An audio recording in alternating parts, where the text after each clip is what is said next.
সেই এবড়ো খেবড়ো পাথুরে রাস্তায় অন্ধকারে ঠক্কর খেতে খেতে কর্নেলকে অনুসরণ করছিলুম এবং ভাবছিলুম আর অন্তত সন্ধ্যের মুখে তার সঙ্গে কোথাও বেরোচ্ছি নে। প্যালেস হোটেলের ব্যালকনিতে বসে নিরাপদে রবীন্দ্রসঙ্গীত ভাসতে ভাসতে পদ্মার শোভা দেখব, কিংবা দুবেজির কাছে স্মাগলিং কারবারির রোমাঞ্চকর গল্প শুনব। সীমান্তে স্মাগলিং নিয়ে ফলাও করে একখানা রিপোর্টার্স লিখে দৈনিক সত্যসেবক পত্রিকায় প্রকাশ করলে হিড়িক পড়ে যাবে, সন্দেহ নেই। রবীন্দ্রসঙ্গীত গাওয়া বা পদ্মার শোভা দেখার চাইতে বরং তাতেই আমার বেশি লাভ। খেকি কুকুরটা কয়েকবার ডেকে চুপ করে গেল। বাড়িটাতে বিদ্যুৎ নেই। লণ্ঠনের আলো দেখিয়ে হোসেন শেঠমশাই ও গোবিন্দকে ভেতরে নিয়ে যাচ্ছে। কর্নেল ভাঙা পাঁচিলের পাশে আমাকে টেনে বসিয়ে দিলেন। কুকুরটার আর সারা শব্দ নেই। বুঝলুম স্বয়ং ফর্মুলা 20 কাছাকাছি কোথাও ঘাপটি মেরেছে। সেটা টের পেয়েছে বেচারা। ভেতরে শেঠমশাইয়ের গলা শোনা গেল, হর, আয় হর, বেরোচ্ছিস নি কেন? দরজা খোল হতভাগা, নইলে গোবিন্দ দরজা ভেঙে ফেলবে বলে দিচ্ছি। একটু পরে হরবাবু সাড়া দিলেন। কি হয়েছে, অমন চেঁচাচ্ছেন কেন? চেঁচাবো না? আমার সাড়া পেয়েই দরজা বন্ধ করে দিলি, দেখিনি বুঝি? ছবি আঁকছিলুম, জানেন না দরজা বন্ধ করে ছবি আঁকি? এ কি ছবি আঁকার সময়? ওদিকে সাংঘাতিক বিপদ, একটার পর একটা বিপদ ঘটেছে। শুনেছি কিছুক্ষণ আগে কর্নেল সাহেব এসে সব বলে গেছেন। শুনেও চুপ করে আছিস? দিব্যি ছবি আঁকছিস? এমনকি আমি এমন করে কেন এসে হাজির হয়েছি তাতেও তোর মাথা ব্যথা নেই? কই দেখি, কি ছবি আঁকছিস? আপনি অদ্ভুত মানুষ, অত দূর থেকে এসেছেন বিশ্রাম করবেন তা নয়। বিশ্রাম বলছিস কি তুই? কোমল কোরককে তপহত ছাড়া কিডন্যাপ করেছে। বাচ্চু ফকিরের পান্না দাবি করেছে, না দিলে তাদের বলি দেবে বলে হুমকি দিয়েছে। জানিস সেসব কথা? জোক? আপনি জানেন না কোমল কোরক এমন জোক কতবার করেছে? এবারেরটা মোটেই জোক নয়। পুলিশ তপর বাসায় গিয়েছিল, দরজায় তালা আটা। ওহ, দুধ দিয়ে কি কালসাপটাই না পুষেছিলুম। হরবাবু জোর গলায় বললেন, জোক জোক, আপনি নিশ্চিন্ত থাকুন, কোমল কোরকের কোনো ক্ষতি হবে না।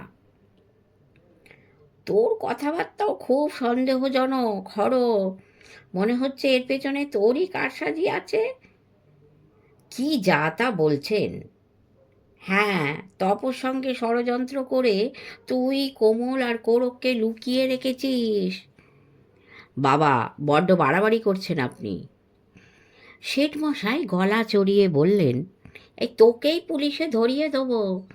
বাচ্চু ফকিরের পান্নাটা আমার কাছে আদায় করে কাউকে বেচবার তাল করেছিস তুই। কিন্তু জেনে রাখ, তুই মাথা ভাঙলেও ও জিনিস তোকে আমি দেব না।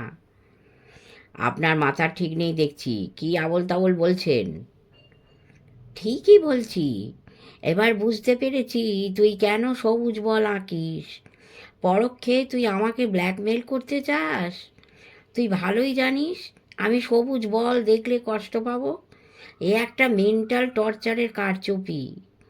নিজের বাবাকে তুই কষ্ট দিয়ে বাচ্চু ফকিরের পান্নাটা আদায় করতে চাস, এই তো? বলে বৃদ্ধ শেঠমশাই হাউ হাউ করে কেঁদে ফেললেন। গোবিন্দ তাকে ধরে বারান্দার একটা চেয়ারে বসিয়ে দিল। হরবাবুকে দেখলুম শক্ত হয়ে দাঁড়িয়ে আছেন, লণ্ঠনটা টেবিলের ওপর। এই নাটকীয় ঘটনার বাকি অংশ দেখার সুযোগ পেলুম না। হঠাৎ কর্নেল ফিসফিস করে বললেন, চলে এসো। তারপর গুঁড়ি মেরে পাঁচিলের ধারে ধারে ঝোপঝাড়ের ভেতর দিয়ে এগিয়ে গেলেন। অন্ধকারে এভাবে চলাফেরা ওর পক্ষে সহজ, কিন্তু আমার অবস্থা শোচনীয়। শিশিরে ভিজে জবু তবু হচ্ছি, তার সঙ্গে সাপের ভয়। প্রতি মুহূর্তে আশঙ্কা হচ্ছে এই বুঝি ফোঁস করে ছোবল মারবে। এমন জায়গায় সাপ খোপ থাকা খুবই স্বাভাবিক। শুধু একটাই ভরসা, কর্নেল আগে এবং আমি ওর পিছনে। সাপের ছোবল প্রথমে ওরই খাওয়ার কথা। এবং বাঘ, কথায় বলে আগে গেলে বাঘে খায়। হালদার মশাইকে যদি সত্যি বাঘে খেয়ে থাকে, এমনি অবস্থাতেই খাওয়া সম্ভব। এবার কর্নেলকেও খাবে। খাওয়ার আগে হালুম তো করবেই। শোনা মাত্র আমি পিঠ টান দেব। একটু পরে ঘুরঘুরটে অন্ধকারে একটা খসখস খড়খড় শব্দ হলো। পর মুহূর্তে কি একটা ঘটল, কে কার ওপর ঝাঁপ দিল যেন। তার মানে নির্ঘাত বাঘ। গোয়েন্দা খেকেও সেই বাঘটাই হবে। ঝাপটা ঝাপটি ধস্তাধস্তির শব্দও শুনতে পেলুম। হাতে টর্চ আছে, কিন্তু ভরকে যাওয়ার দরুন জ্বালতে একটু দেরি হলো। সেই আলোয় প্রত্যাশা অনুযায়ী কর্নেলকে ধরাশায়ী দেখলুম। সেটা ঠিক, কিন্তু এইমাত্র যে প্রাণীটি গুলতির বেগে ঝোপঝাড় ধ্বংসস্তূপের ভেতর দিয়ে উধাও হয়ে গেল, তার গায়ে ডোরা কাটা দাগ নেই এবং চারখানা ঠ্যাংও নেই। সে নিছক দুঠেঙে প্রাণী, কর্নেল এবং আমার মতোই।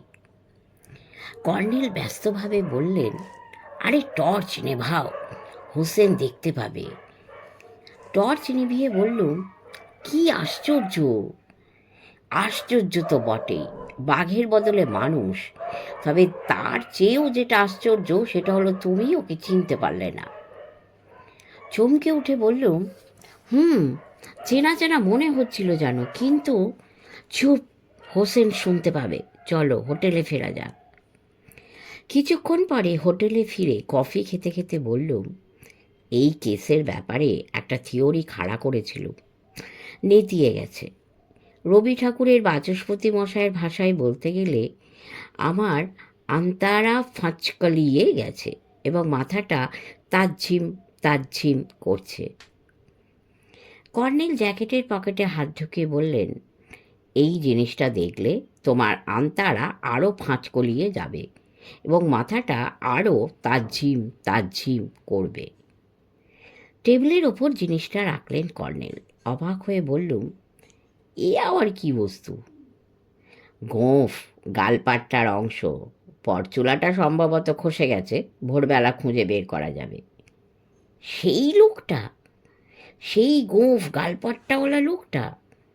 হ্যাঁ, তোমার সন্দেহভাজন লোকটাই বটে, তবে ছদ্মবেশ ধরার ব্যাপারে একেবারে আনাড়ি। আনাড়ি কি বলছেন? অমন করে আপনার ওপর ঝাঁপিয়ে পড়েছিল? না ডার্লিং, আমি ওর ওপরে ঝাঁপিয়ে পড়েছিলাম। ওকে অন্ধকারে দেখতে পেলেন কি করে? তুমি তো জানো আমি রাত চলা প্রাণীদের মতো অন্ধকারেও দিব্যি দেখতে পাই। না, দেখতে পাওয়া বললে ভুল হবে, টের পাই। সামরিক জীবনে জঙ্গলে গেরিলা যুদ্ধে তালিম নিয়েছিলুম। কান, জয়ন্ত, নিছক দুটো কানই রাত বিরেতে জঙ্গলে কিছু টের পাওয়ার জন্য যথেষ্ট। শব্দটা কোনখান থেকে আসছে, স্বাভাবিক শব্দ না সন্দেহজনক শব্দ, সেটা কানে শুনে আঁচ করতে হয়। তবে তোমার এই সন্দেহভাজন লোকটিকে পাকড়াও করা আমার উদ্দেশ্য ছিল না। আমার লক্ষ্য ছিল ওর পরচুলা। কিন্তু দুঃখের বিষয়, ওর গোঁফ আর একদিকের গালপাট্টায় হস্তগত করতে পারলুম শুধু। পরচুলাটা বলে একরাশ ধোঁয়া ছেড়ে কর্নেল বললেন, পরচুলাটা খসে পড়া উচিত, অবশ্যই উচিত। ভোরবেলা খুঁজতে বেরোবো। লোকটা তো এই হোটেলেই উঠেছে। দুবেজিকে ও রুম নাম্বার জিজ্ঞেস করলেই জানা যাবে, তারপর সরাসরি ওকে চার্জ করলেই। কর্নেল আমাকে থামিয়ে দিয়ে বললেন, আগে বাঘ জয়ন্ত। আবার বাঘ? বাঘ, তারপর হালদার মশাই। বিরক্ত হয়ে উত্তরের ব্যালকনিতে গিয়ে দাঁড়ালুম। এদিকে পদ্মা। অন্ধকার ও কুয়াশায় পদ্মাকে এখন আলাদা করে চেনা যায় না। দূরে ও কাছে আলো যুগযুগ করছে, জেলে নৌকোর আলো। একটু পরে সেই সব হলুদ আলোর ওপর হঠাৎই সেই সবুজ আলোটা ফুটে উঠল। কিছুক্ষণ স্থির থাকার পর সেটা নিভে গেল। একটু পরে আবার চলল, তারপর নাচ জুড়ে দিল যেন। এদিক থেকে সেদিক, নিচে থেকে ওপরে। ডাকলুম, কর্নেল, কর্নেল, দেখে যান। কর্নেল এলেন না। চুরুটে ধোঁয়ার ভেতর থেকে বললেন, তুমি দেখো ডার্লিং। ত্রিভুবন দাস সবুজ আলোর বল নিয়ে ক্রিকেট খেলছে। সবুজ সংকেত। জয়ন্ত, কিসের সংকেত? ত্রিভুবন দাস বলছে চলে এসো। কাকে বলছে? হরবাবুকে। যত কথা বলবো তত হেয়ালেই শুনবো, কাজে চুপ করে গেলুম। পদ্মার দিকে ঘুরে সবুজ আলোর বলটার খেলা দেখতে থাকলো। বিজ্ঞানী চন্দ্রকান্ত থাকলে খেলাটা জমতো ভালো। কাল পোস্ট অফিসে গিয়ে টেলিফোনে ওকে ট্রাঙ্কাল করতে হবে। কর্নেলে ডাকে চোখ খুলে দেখি পূবের জানালা দিয়ে এক রাশ রোদ ঢুকেছে ঘরে। বললেন, উঠে পড়ো ডার্লিং, 8টা বাজে। প্রকৃতিবিদের টুপেতে বাকসা ছেঁড়া জাল, শুকনো পাতা, সাদা দাড়িতে জলজল করছে একটা নীল পোকা, হান্টিং বুটে জল কাদা ছোপ, ঘাসের কুটো সেঁটে আছে, হাতে প্রজাপতি ধরা জালের স্টিক, বাইনোকুলারও ঝুলছে বুকের উপর। অভ্যাস মতো প্রাতঃভ্রমণে বেরিয়েছিলেন এবং প্রজাপতি ধরাও উদ্দেশ্য ছিল। তারপর মনে পড়ে গেল পরচুলাটার কথা। বললুম, পরচুলাটা খুঁজতে যাননি? কর্নেল মাথা নাড়লেন। মাথা নাড়ার সঙ্গে দাড়িও নড়ল। নীল রঙের পোকাটা সঙ্গে সঙ্গে যেন কোনো বিপদের আশঙ্কা করে উড়ে পালালো। নিরাশ মুখে বললেন, যা শিশিরের অত্যাচার! প্রজাপতিগুলোও বেরোতে বড্ড বেশি দেরি করে আজকাল। শিশির না শুকোলে বেরোবেই না। তবে প্রচুর হাঁস, খুব খুশি হয়েছি দেখে। একটা জেলে নৌকার সঙ্গেও কথা হয়েছে, মন্দিরের চরে পৌঁছে দেবে। ওদিকটায় নাকি আরও বেশি হাঁস দেখা যায়। তাছাড়া মন্দিরের চরে প্রজাপতিও নাকি প্রচুর। জয়ন্ত, তুমি কি জগন্নাথ প্রজাপতির নাম শুনেছ? না, বলে বাথরুমের দিকে এগিয়ে গেল। কি প্রশ্নের কি জবাব! ঝটপট রেডি হও, ব্রেকফাস্ট সেরে আমরা বেরোবো। কর্নেল পেছন থেকে ঘোষণা করলেন। বাথরুম থেকে বেরিয়ে দেখি ব্রেকফাস্ট এসে গেছে। একটু পরে দুবেজি এলেন হন্তদন্ত হয়ে। বললেন, এই গত রাতে একটা ভুতুড়ে কাণ্ড কর্নেল, দারিয়াগঞ্জ তোলপাড় হচ্ছে সেই নিয়ে। কর্নেল ওমলেটের টুকরো মুখে গুঁজে বললেন, সবুজ আলো। আপনি দেখেছেন? দুবেজি উত্তেজিতভাবে বললেন, তাহলে তো ব্যাপারটা সত্যি। গত রাতে মন্দিরের চরের উপর ওই ভুতুড়ে আলো দেখে তল্লাটের সব মাছ ধরা নৌকো পালিয়ে এসেছে। সেটাও শুনে এলুম। বর্ডার সিকিউরিটির ক্যাম্পে খবর দেওয়া হয়েছিল। ওরা বলছে স্মাগলারদের সিগনাল। কিন্তু কথাটা হলো, এর আগেও মন্দিরের চরে অনেক ভুতুড়ে ব্যাপার লোকে দেখেছে। তাই রাত বিরেতে ওই চরে পারতপক্ষে কোনো জেলে নৌকো ভেড়ায় না। জিজ্ঞেস করলুম, মন্দিরের চর কেন বলা হয় দুবেজি? দুবেজি মুখে রহস্যের ভাব ফুটিয়ে বললেন, ওটা আসলে চর বলতে বোঝায় ঠিক তা নয়। বছর 30 আগে ওই মাটিটা দারিয়াগঞ্জেরই অংশ ছিল। পদ্মার ব্যাপার স্যাপার তো জানেন। মাঝখানে ঢু মেরে ঢুকে ওই মাটিটাকে আলাদা করে দিয়েছে। আসল পদ্মা মন্দিরের চরের ওপারে। বাঁধের নিচে যেটা দেখেছেন ওটা একটা শাখা। শাখাটা পেরোলেই মন্দিরের চর। ওখানে মন্দির আছে বুঝি? কয়েকটা মন্দিরই ছিল, এখন ভেঙে চুরে গেছে। শুধু শিব মন্দিরটাই আস্ত আছে। তবে দরিয়াগঞ্জের লাগোয়া ছিল যখন, তখন পুজো আচ্চা হতো। আলাদা হয়ে যাওয়ার পর আর মেরামত হয়নি। তাছাড়া বর্ডার এলাকা, যখন তখন দুদেশের সেপাইদের মধ্যে গুলি ছোড়াছুড়ি হতো। বাংলাদেশ হওয়ার পর সেটা থেমেছে। কিন্তু এখন স্মাগলারদের যা দৌরাত্ম! দুবেজি স্মাগলারদের গল্প শুরু করলেন। ব্রেকফাস্ট শেষ করে কফি খেয়ে কর্নেল বললেন, আমরা বেরোচ্ছি দুবেজি। আপনার 8 নম্বর রুমের ভদ্রলোক ফিরেছেন কি? দুবেজির মুখে উদ্বেগ ফুটে উঠল। না, খুব ভাবনায় পড়ে গেছি। আমার ধারণা লোকটা স্মাগলার, সেজন্যই ভাবনা হচ্ছে। ওর একটা কিছু ঘটে থাকলে গভর্নমেন্ট আমাদেরও টানাটানি করবেন। এ হোটেলের ওপর এমনিতেই পুলিশের নজর আছে। তারপর ধরুন কাস্টমসের লোকেদেরও নজর আছে, শুধু মালিকের নাম ডাকের জোরে রক্ষে। এই সুযোগে বললুম, গোঁফ গালপাট্টাওয়ালা লোকটার কথা বলছেন কি দুবেজি? হ্যাঁ, কাল বিকেলেই এসে গর্ব করলেন ভদ্রলোক, কিছুক্ষণ পর বেরিয়ে গেলেন। এখনো পর্যন্ত নিপাত্তা। কি করা যায় ভেবে পাচ্ছি না। নাম কি ভদ্রলোকের? দুবেজি একটু হাসলেন। হ্যাঁ, স্মাগলার হলে আসল নাম দাম তো হোটেলের খাতায় লিখবে না, লিখেছে স্বপন মজুমদার। পুলিশে কিন্তু খবর দেওয়া উচিত দুবেজি, আর দেরি করবেন না। কর্নেল বললেন, ফিরবেন, যথাসময়েই ফিরবেন, ও নিয়ে দুবেজির ভাবনার কারণ নেই। দুবেজি, আপনি পুলিশ টুলিশ করতে যাবেন না। আমার এই তরুণ বন্ধুটির পরামর্শ কানে নেবেন না। বুঝতে পারছেন না, ও একজন রিপোর্টার, অতএব ও এই সুযোগে একখানা খবরের দাঁও মারতে চায়। কর্নেল অট্ট হাসি হাসলেন, দুবেজিও হাসলেন, বললেন, হা হা হা, তা যা বলেছেন। কাগজের লোকেরা খবরের গন্ধ পেলে একেবারে ঝাঁপিয়ে পড়ে। তবে মনে হচ্ছে 8 নম্বর ঘরের লোকটা শেষ পর্যন্ত খবরই হবে। হবে। কর্নেল পা বাড়িয়ে বললেন, কিন্তু এখনও দেরি আছে। আপনি মুখটি বুজে থাকুন দুবেজি। হোটেল থেকে বেরিয়ে গিয়ে কর্নেলকে বললুম, ওই স্বপন মজুমদার ত্রিভুবন দাসেরই এক স্যাঙাত। কর্নেল আমার কথায় কান দিলেন না, ফটক পেরিয়ে বাঁধের দিকে হাঁটতে থাকলেন।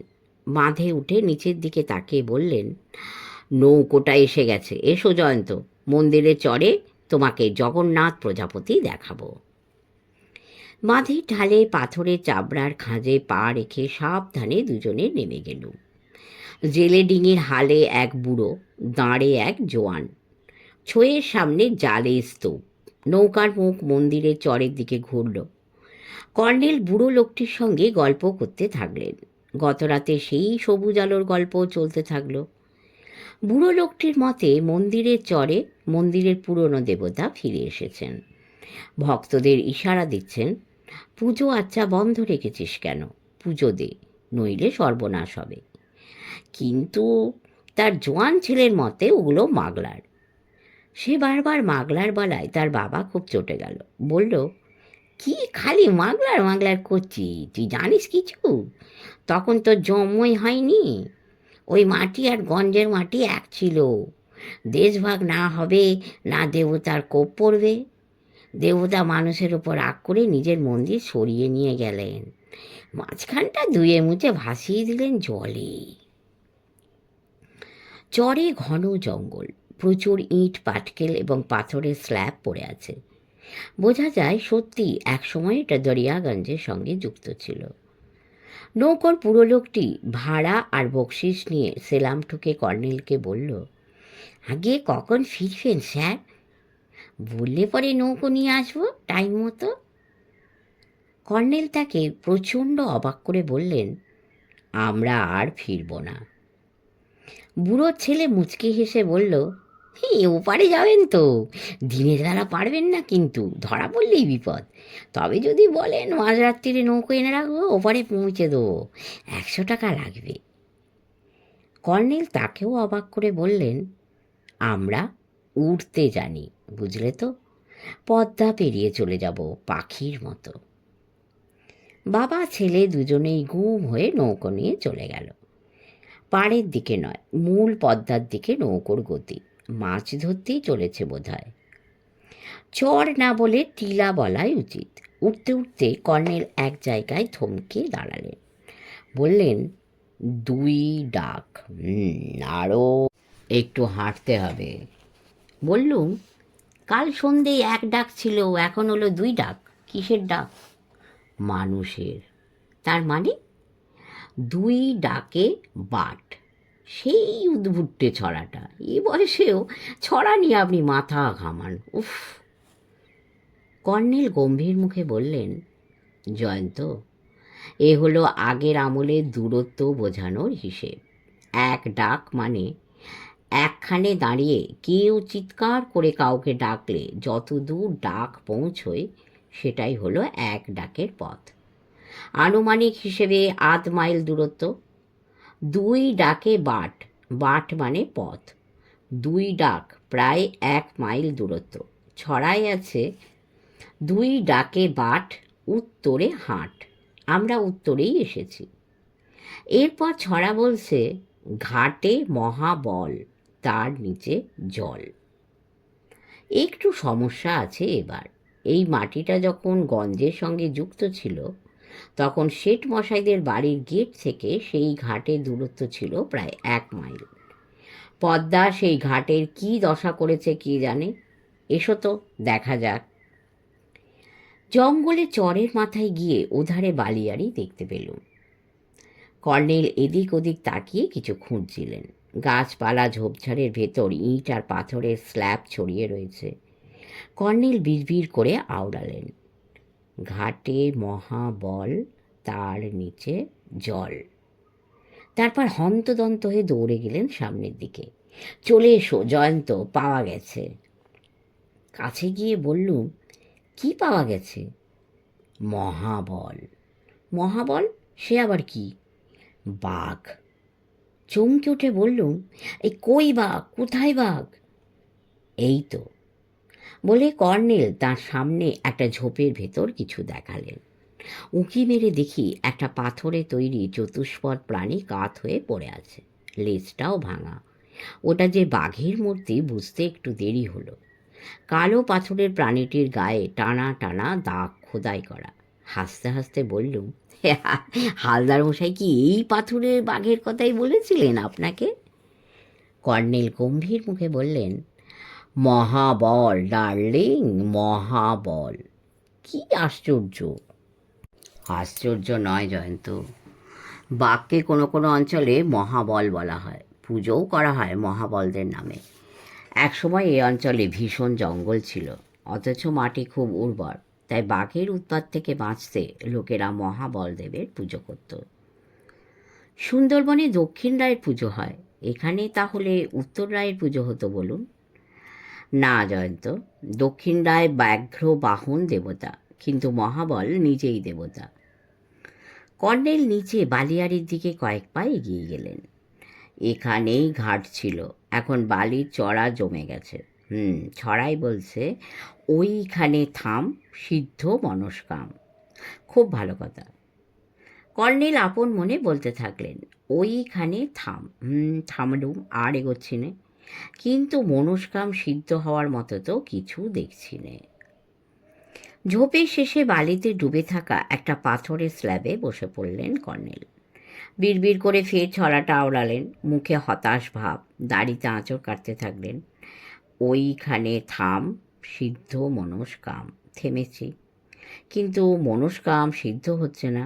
ভারী সমস্যায় পড়া গেল দেখছি। ও জয়ন্ত, তুমি একটু ভাবো না, দুজনে ভেবে যদি মনস্কাম সিদ্ধ হয়। কি মনস্কাম সিদ্ধ হবে না জানলে মাথা ঘামানোর কোনো মানে হয় না।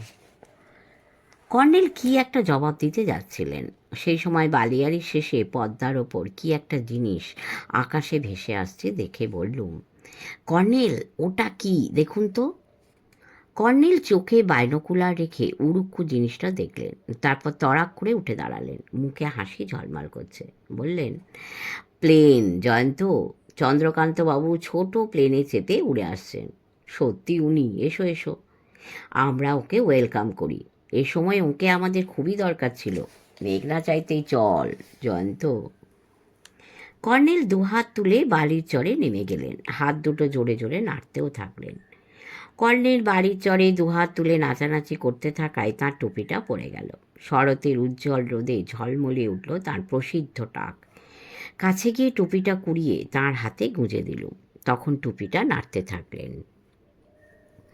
বালির চড়ায় যন্ত্রচালিত হ্যাং গ্লাইডার নেমে পড়ল। চন্দ্রকান্ত বেরিয়ে এলেন, মুখে হাসি। আমরা দৌড়ে কাছে গেলে কর্নেলের মতো দুহাত তুলে বললেন, এসে গেলুম, না এসে পারা গেল না। কর্নেল খুশি হয়ে বললেন, ওয়েলকাম চন্দ্রকান্তবাবু, সুস্বাগতম। চন্দ্রকান্ত বললেন, 1 মিনিট, একটু হাঁপ ছাড়ি, তারপর কথা হবে। হাঁপ ছেড়ে চন্দ্রকান্ত বললেন, আসতেই হলো, তার কারণে চিঠি পড়ে দেখুন। পকেট থেকে একটা ভাঁজ করা কাগজ বের করলেন বিজ্ঞানী। কর্নেল সেটা নিয়ে চোখ বুলিয়ে দেখার পর আমাকে দিলেন। পড়ে দেখি ওতে লেখা আছে, ভাই চাঁদু, একটা জরুরি ব্যাপারে তোমার সাহায্য নিতে চাই, কিন্তু তুমি তো আমাকে দেখলেই চটে যাও। এদিকে তোমার বাড়ি গিয়ে দেখা করব, তাতে উপায় নেই, ধুন্ধুমারকে লেলিয়ে দেবে। অগত্যা রাত বিরেতে গিয়ে তোমাকে গ্রিন সিগন্যাল দিয়ে বোঝাতে চেষ্টা করছিলুম। একটা অসাধারণ জিনিস আমার হস্তগত হয়েছে। ভেবেছিলুম তুমি নিজেই আগ্রহী হয়ে যোগাযোগ করবে, কিন্তু উল্টো বুঝলে ভায়া, আমার গ্রিন সিগন্যালকে তুমি পাকড়াও করার চেষ্টা করলে। অগত্যা এই চিঠি লিখতে হলো। পদ্মা সীমান্তে দরিয়াগঞ্জের সামনে যে জঙ্গুলে চরটা আছে, সেখানে অবিলম্বে আমার সঙ্গে দেখা করো। দুজনে কাজে নামলে একটা সাংঘাতিক কীর্তি করে ফেলব। দুজনেই কোটিপতি হয়ে যাব। বাকি সব কথা মুখোমুখি হবে। তবে সাবধান, গোপনে একা যাবে। আমার পিছনে গোয়েন্দা লেগেছে। ইতি তোমার গুণমুগ্ধ পাঁচু। বললুম, পাঁচু কে? শেষ হলো এই পর্ব। পরের পর্ব আরও রহস্যঘন। সকলে শুনবেন, লাইক করবেন, কমেন্ট করবেন এবং সাবস্ক্রাইব করে আমাদের পাশে থাকবেন। পরম করুণাময় আমাদের সকলের মঙ্গল করুন। নমস্কার।